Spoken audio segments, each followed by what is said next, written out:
दिल दिखाया बड़ा हमने और ताने आप हमें दे रहे हैं। देखिए किस तरह की भाषा लोग बोल रहे थे। यूपी का जो रिजल्ट है वो बहुत से भाषा का जवाब दे चुका है। हम सब कुछ स्वीकार कर सकते हैं लेकिन अपने नेता का अपमान स्वीकार नहीं कर। नहीं, बीजेपी ने ही बड़ा दिल दिखाया था ना। दिल दिखाया बड़ा हमने और ताने आप हमें दे रहे हैं। हमने अपने लोग जिन्होंने जीवन भर पार्टी में काम किया, ऐसे समर्पित कार्यकर्ता दिए और उनको ये अधिकार था वो हमारे साथ आए। पिछड़ा का बेटा तो अति पिछड़ा का बेटा नरेंद्र मोदी, उन्हीं की पार्टी। और देखिए किस तरह की भाषा लोग बोल रहे थे। यूपी का जो रिजल्ट है वो बहुत से भाषा का जवाब दे चुका है।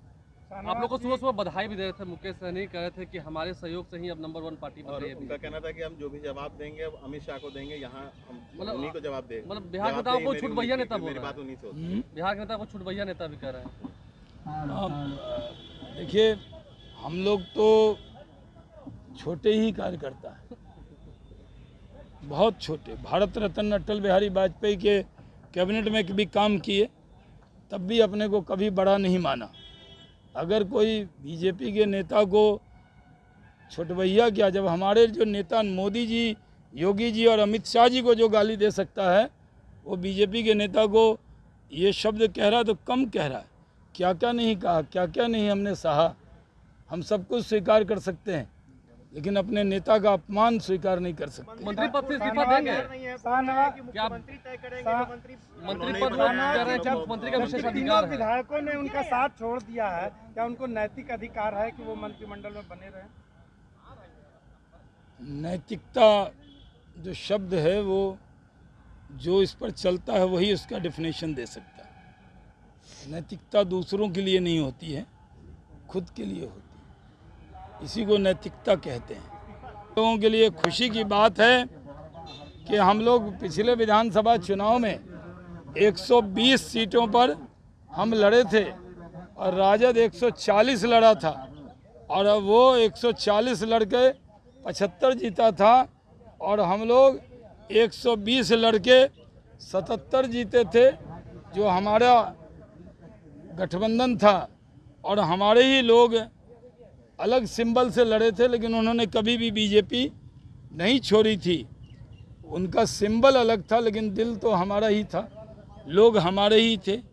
और जिस तरह की भाषा, जिस तरह की बोली, जिस तरह हमारे नेतृत्व का अपमान रोज़ किया जा रहा था, जिस तरह देश के प्रधानमंत्री का नाम लेकर उनको बोला गया, वो नाम हम बोल भी नहीं सकते। जिस तरह की भाषा बोली गई और जिस तरह का व्यवहार किया गया, तो हम लोग वो तीनों जो विधायक थे वो सब जिस पार्टी के वो नेता थे उसके व्यवहार से दुखी हुए और तीनों स्वतः हम लोगों से मिल रहे थे और कह रहे थे कि हमारे जो डीएनए है वो बीजेपी का है, हमें यहीं रहना है। अब वो तीनों हमारे साथ आए हैं। अब बीजेपी लोकसभा में भी हम नंबर 1 पार्टी हैं, विधान परिषद में भी हम नंबर 1 पार्टी हैं और विधानसभा में भी हम नंबर 1 पार्टी हैं।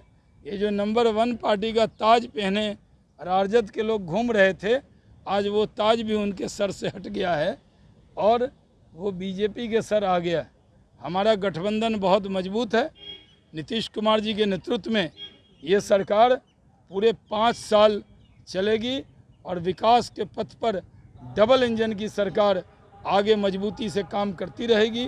बोछा की जो सीट है उसको हम पूरी ताकत से लड़ेंगे और जीतेंगे, क्योंकि बोछा की जनता को भी मालूम है कि डेवलपमेंट कोई कर सकता है तो वो एनडीए की सरकार कर सकती है, बीजेपी के लोग ही कर सकते हैं। तो उसमें हम सब चुनाव के मैदान में पूरी ताकत से लड़के 77 से 78 हो जाएंगे।